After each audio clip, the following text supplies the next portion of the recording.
Hello, आज की class हमारी करंट अफेयर की क्लास है 4 जून की। क्लास स्टार्ट करने से पहले मैं बता दूं, जो आप फार्मासिस्ट का रिजल्ट कह रहे थे मोहल्ला क्लिनिक का कि क्यों नहीं आ पाया, उसकी मैंने एक छोटी सी वीडियो बनाई है 5-7 मिनट की। आप वो देख सकते हो, आई बटन में भी मिल जाएगी। नहीं तो आप जब चैनल पर विजिट करोगे और लेटेस्ट मतलब विजिट करोगे वीडियोज़ के अंदर, पहली दूसरी वीडियो के अंदर ही आपको मिल जाएगी। वो अभी कल ही डाली है, तो आपको ऊपर ही मिल जाएगी, ज़्यादा परेशानी नहीं होगी। नहीं तो आई बटन के ऊपर भी आप जाके देख सकते हो। दूसरी बात, चैनल के ऊपर कम्युनिटी टैब एक्टिव है, आप उस पर क्वेश्चन अटेम्प्ट कर सकते हो, बहुत सारे एमसीक्यू क्वेश्चन होते हैं। इसके अलावा अभी मैंने वीडियो कल अपलोड की है कि रिजल्ट क्यों नहीं आया अब तक, अभी मैंने उसके क्वेश्चंस, आपके जो कमेंट है वो मैंने अभी पढ़े नहीं है सारे। तो मैं आपके कमेंट पढ़ के, अगर कुछ क्वेश्चन लगा कि कि ये चीज़ एक्सप्लेन नहीं करी मैंने और आपने क्वेश्चन पूछ रखा है, तो एक वीडियो बहुत छोटी उसके ऊपर मैं बना दूंगा। तो आप अपने क्वेश्चन उस वीडियो के अंदर बता सकते हो, ताकि मैं उसे क्या शाम तक आपको एक छोटी सी वीडियो 2-4 मिनट की मैं बता दूं। क्वेश्चन के हिसाब से ज़्यादा क्वेश्चन होंगे तो थोड़ी बड़ी बन जाएगी, नहीं तो छोटी।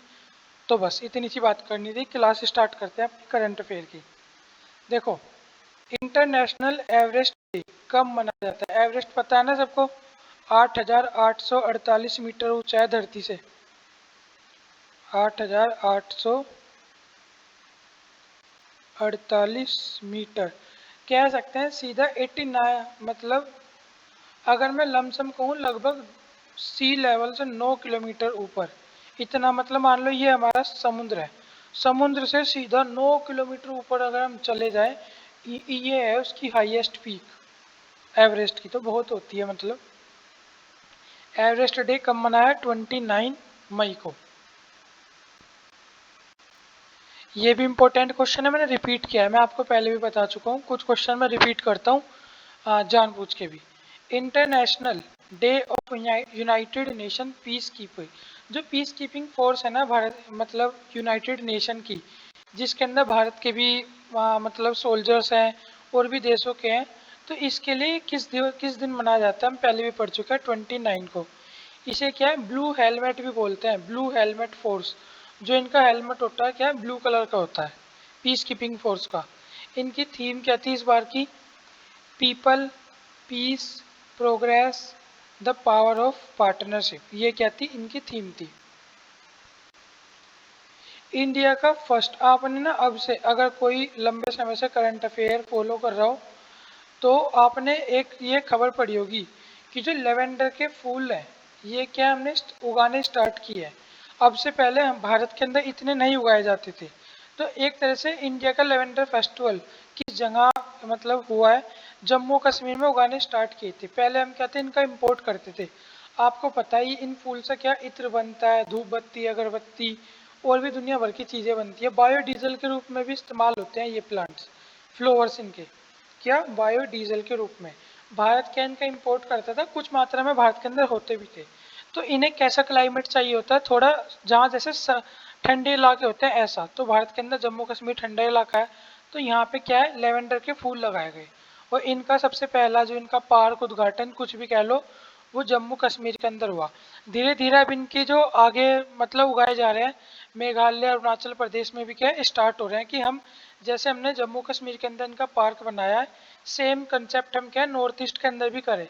वहाँ भी हमें इनके जैसा एटमोसफेयर मिल जाता है जहाँ इजीली उग जाते हैं। तो आपको पता होना चाहिए, लेवेंडर के जो फूल है, इनके फेस्टिवल या ये सबसे पहले कहाँ उगाए गए भारत के अंदर? जम्मू कश्मीर। कमर्शियल पर्पस से उगाए तो बहुत पहले से आते हैं, कमर्शियली मतलब इंडस्ट्रियल पर्पस से इनका यूज़। इन्हें जैसे हम जैसे सरसों है या आपका और बहुत सारे फूल्स होते हैं, इनसे बिजनेस करते हैं ना, बिजनेस पर्पस से अब इन्हें उगाना स्टार्ट किया है। सबसे पहले जम्मू कश्मीर से स्टार्ट किया था पायलट प्रोजेक्ट, जो बहुत ज़्यादा सक्सेसफुल हुआ है। और इनसे किसानों की आमदनी बहुत ज़्यादा बढ़ेगी। इनमें मतलब इतने ज़्यादा फर्टिलाइज़र का यूज़ भी नहीं होता, और उपज भी होती है, और ये बिकते भी महंगे हैं। तो इनसे किसानों की आय पे भी क्या है, बहुत पॉजिटिव इफेक्ट पड़ेगा। मैं आप जो कमेंट कह रहे थे, मैं आपको एक दो मैंने कमेंट पढ़ा था आपका वीडियो के ऊपर, किसी कुछ धांधलेबाजी का तो नहीं है। तो मैं आपको जब आप आपकी जो क्वेश्चन है ना उसके साथ 2-4 मिनट की वीडियो बनाऊंगा, तभी मैं आपको क्लियर कर दूंगा। अभी मैं यहाँ बीच में वो बात बोलने लगूँ तो फिर आप भी कंफ्यूज हो जाओगे कि करंट अफेयर पढ़ रहे हैं कि वापस क्या पढ़ रहे हैं। तो अभी करंट पे सिर्फ करंट ही पढ़ेंगे। अभी क्या है, कौन सी कंट्री है जिसने क्या, अभी आपको पता है ना, इंडिया का जो ट्रेड है यूएसए से भी होता है और हमारे बराबर में चाइना से भी। कई साल से हमारा जो ट्रेड था चाइना से होता था सबसे ज़्यादा। भारत सबसे ज़्यादा व्यापार चाइना से करता था, लेकिन इस बार भारत का सबसे ज़्यादा ट्रेड किससे हुआ है? United states of America USA से। कितना? 119 बिलियन डॉलर का, ऐसी लगाते हैं निशान। 119 बिलियन डॉलर का व्यापार हमने यूएसए से किया है। और चाइना से कितने का किया है? एक मिनट में, 115 billion US dollar. 115 million US dollar का व्यापार तो चाइना से किया है, 119 का किससे किया है? यूएसए से। तो इस बार यूएसए ने चाइना को पिछाड़ दिया। तो इस बार किससे किया हमने? USA. Who has been awarded with V Shantaram lifetime achievement award? V Shantaram lifetime achievement award से किसे नवाजा गया है? तो कौन है? संजीत, ये ये संजीत नरवेकर। इन्हें इस बार क्या है, V Shantaram lifetime award से क्या नवाजा गया है। Next question, which Indian has been awarded with immunization champion award?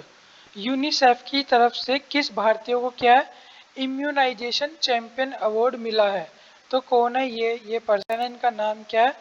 Umar Nasir. इन्हें क्या है, यूनिसेफ की तरफ से क्या है, इम्यूनाइजेशन चैंपियनशिप अवार्ड मिला है।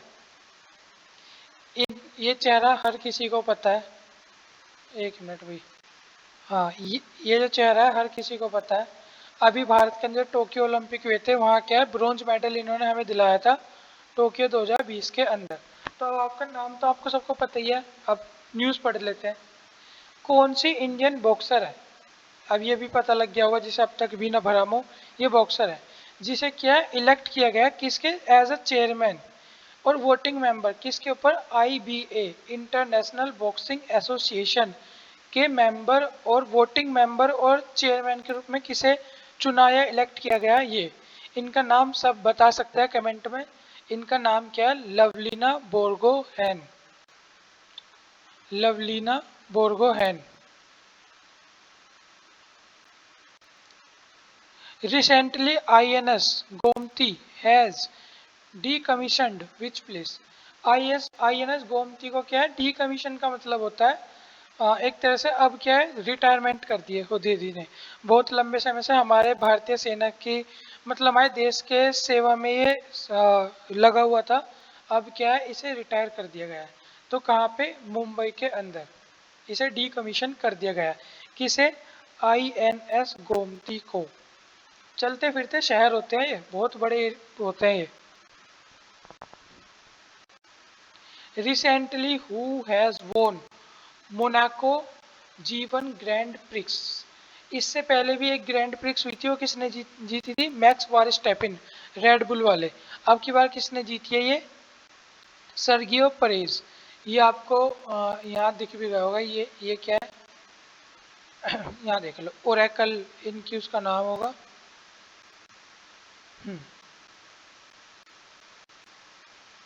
साइंटिस्ट ने जो जूलॉजिकल सर्वे ऑफ इंडिया है, इसने क्या है, एक नई स्पीसीज खोजी है। किसकी? मैकेक स्पीसीज की। तो ये क्या है, एक नई स्पीसीज खोजी है। इसका अगर हम वो देखें, अरुणाचल प्रदेश के अंदर खोजी गई है। सील चील करके इसके कुछ नाम है, मेरे अभी ध्यान में नहीं है पूरा नाम क्या है। तो मैं अभी नाम मेरे ध्यान से उतर गया। अगर कभी इसके बारे में आगे कोई रिसर्च चली तो हम इसके ऊपर पूरा पढ़ लेंगे। बाकी अभी इम्पोर्टेंट ये कि मैको की स्पीसीज नई खोजी गई है, कहाँ पे? अरुणाचल प्रदेश में। आपको दिखेगा होगा, मंकी की एक स्पीशीज है। विच डॉक्यूमेंट्री हैज वॉन द 2022 ली ओल और गोल्डन आई अवार्ड? गोल्डन आई कांस फिल्म, जो कांस फिल्म फेस्टिवल होता है फ्रांस के अंदर, मैं इसे पहले भी पढ़ा चुका हूँ। ये क्या है, किस डॉक्यूमेंट्री ने जीता है? All that breathe. इस डॉक्यूमेंट्री ने क्या गोल्डन आई अवार्ड जीता है। ये दिख ही रही होगी आंख आपको, गोल्डन आई दिख रही है ना। Next question, who has lead foundation stone for new international sport complex in Ahmedabad. Ahmedabad के अंदर न्यू इंटरनेशनल स्पोर्ट कॉम्प्लेक्स की मतलब किसने आधारशिला रखी, तो अमित शाह, मोटा भाई। रिसेंटली जो तारा एयर फ्लाइट है क्रैश हुई है, no survivors was of which country flight. अभी हाल ही में एक कंट्री की क्या है फ्लाइट क्रैश हो गई है, वो कौन सी कंट्री है, तो ये न्यूज़ में भी था। Crash Nepal plane found with no survivors, मतलब इसके अंदर कोई भी सर्वाइव नहीं कर पाया, सबकी मृत्यु हो गई। नेपाल की ये थी Tara Tara air flights. Who has won international ये panorama golden award for the book mountain is calling. इस बुक के ऊपर international Manorama award, sorry Manorama नहीं, ये पैनोरामा अवार्ड किसे मिला है, तो ये मिला है केवी रघुपति को। बुक का नाम क्या दोबारा देख लो, the mountain is calling, a collection of poems. PM Narendra Modi inaugurates world first nano urea. अभी मैंने शायद पहले भी पढ़ाया है, जो अभी ना हाल ही में नैनो यूरिया की खोज हुई है। अगर नहीं पढ़ाया होगा क्योंकि मैं कंफर्म नहीं हूँ, तो अब सुन लो। अभी क्या आपको पता है ना, यूरिया है, इसकी कीमत लगभग इंटरनेशनल मार्केट में 3,000 रुपये है। और ये एक तरह का फर्टिलाइजर ही तो है।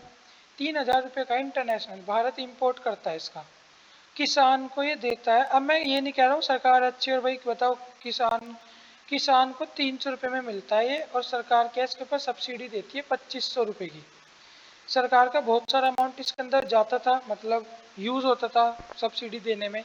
अब क्या एक नई खोज हुई है, इससे सबको फायदा मिलेगा, किसानों को भी और क्या नाम सरकार को भी।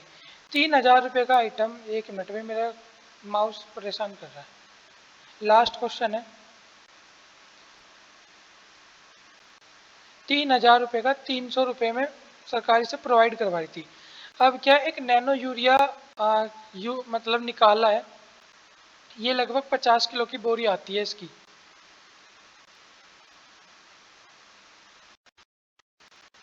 पचास किलो की बोरी 300 रुपये की आती थी। अब एक नैनो यूरिया, ये मैं आंसर बता दूं इसका, कलोल गुजरात। क्वेश्चन खत्म। अब जिसे सिर्फ इसका एक्सप्लेनेशन समझना है वो रुक जाना, और बाकी सब जा सकते हैं। तो 300 रुपये की 50 किलो की बोरी इसकी आती थी। अब क्या है, भारत सरकार ने एक बोतल निकाली आधे लीटर की, 500 ml की, 500 ml या 500 ml के करीब की, या 300 ml शायद। ये जो बोतल है 50 किलो यूरिया के बराबर है। इसकी कीमत 300 रुपये थी, रियल कीमत तो 3,000 रुपये है ना। सरकार ने पहले 3,000 रुपये पे किए, जिसे भी दिया, मतलब जहाँ से भी खरीदा 3,000 रुपये लिए।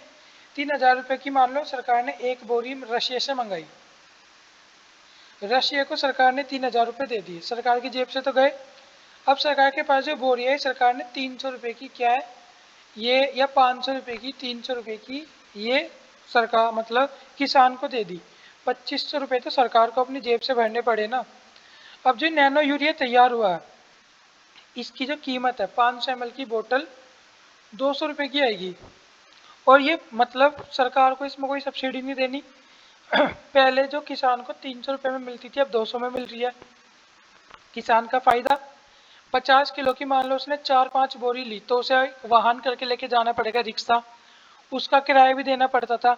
अब 4 बोतल ये 4 बोतल है आधी आधी किलो की, थैले में डाल के आराम से ले जाएगा, किराए का खर्चा भी बचेगा। तो ये 200 रुपये में, सरकार इस पर टैक्स भी लगा के तब 200 रुपये का है, ये बन तो और सस्ता रहा है। सरकार को इससे टैक्स भी मिलेगा, सब्सिडी के पैसे भी बच गए 2,500 रुपये, किसान का भी फायदा, गवर्नमेंट का भी फायदा। तो ये बहुत ज़्यादा अल्टीमेट चीज़ खोजी गई है, और इससे क्या बहुत ज़्यादा फायदा होगा सरकार को। मेरा माउस अभी अच्छे से काम नहीं कर रहा है, तो बस वैसे हमारी वीडियो कंप्लीट हो चुकी। दूसरा अगली बार दूसरा माउस ले आऊँगा मैं, जिससे परेशानी ना हो। ठीक है, आज की वीडियो में इतना ही। और बस मैं यही कहना चाहता हूँ, मैंने आपको एक वीडियो दे दी है रिजल्ट से रिलेटेड। आप आई बटन में जाके भी, ओहो मैं लिख क्या रहा हूँ, बोल क्या रहा हूँ, आप क्या आई बटन में जाके भी उस वीडियो को चेक कर सकते हो। और कोई क्वेश्चन हो आप कमेंट कर देना जल्दी ही, ताकि मैं शाम तक उसके क्वेश्चन के लिए ऊपर एक छोटी सी वीडियो लेके आ जाऊँ। बस इतना ही बताना था। कोई भी सजेशन सुझाव कमेंट हो आप मुझे कमेंट कर सकते हैं, मैं पूरी कोशिश करूँगा उस पर अमल करने की। Thank you so much.